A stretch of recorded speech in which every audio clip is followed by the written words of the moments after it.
Vous allez voir un parcours qui commence aux Nations Unies. Comme je vous ai dit, je rentrais très jeune aux Nations Unies. Et on avait commencé à cette époque à imaginer comment est-ce que ces webs qui existent à Genève, ces webs qui commençaient à être accédés par les pays du tiers-monde aussi, pouvaient d'une façon très claire faire une extension globale. Alors il fallait aller au fil. Alors, je vais partir avec ma famille, ma femme Anne et ma fille, on est parti en Thaïlande.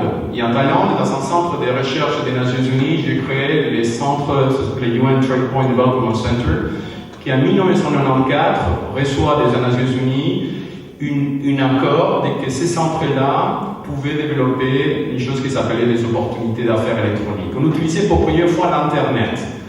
On avait fait un réseau de microsites avec son systems, et puis dans la fin des 94, on avait déjà 1000 serveurs et 1 million d'utilisateurs qui étaient connectés au système ETO.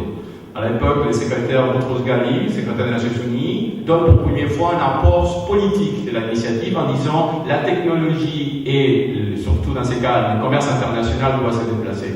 Al Gore, l'inventeur de l'Internet, selon lui, c'était une des premières personnes à trouver ce système à la hauteur, et après un endorsement de Boutros Ghali, on lance un sommet mondial en 1996 au sommet à Johannesburg. Dans ce sommet, là, je montre la première fois, c'est 1996, un système d'accès virtuel en utilisant VRML, une technologie qui aujourd'hui, il y a encore des compagnies qui n'arrivent pas à le faire, dans laquelle on pouvait accéder virtuellement dans un endroit, il fait des achats avec un niveau de sécurité optimal, en utilisant déjà à l'époque les systèmes TCP/IP. Le projet est un succès, je commence à mettre des centres de recherche un peu partout dans le monde, en Chine, au Brésil, dans laquelle chaque pays commence à décentraliser la puissance de Genève, parce qu'à cette époque, pas tout le monde pouvait accéder à Genève, et l'objectif c'était de décentraliser. La sécurité arrive dans les moments dans lesquels, bien sûr, les transactions commencent à se compliquer. Je suis invité à Royal Melbourne Institute of Technology, dans laquelle je deviens professeur, et à cet institut, on commence à développer pour la première fois les systèmes PKI, Public Key Infrastructure. Ça veut dire la gestion des racines des cryptages à niveau international.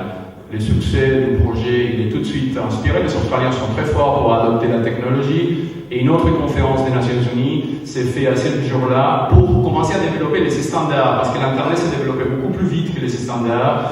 Les projets, une fois finalisés dans cette époque, et transférés dans une NGO, une fédération créée pour les Nations Unies. Moi, je laisse le système chez eux, après d'avoir déjà fait un système mondial, et je retourne en Suisse et je crée WISeKey.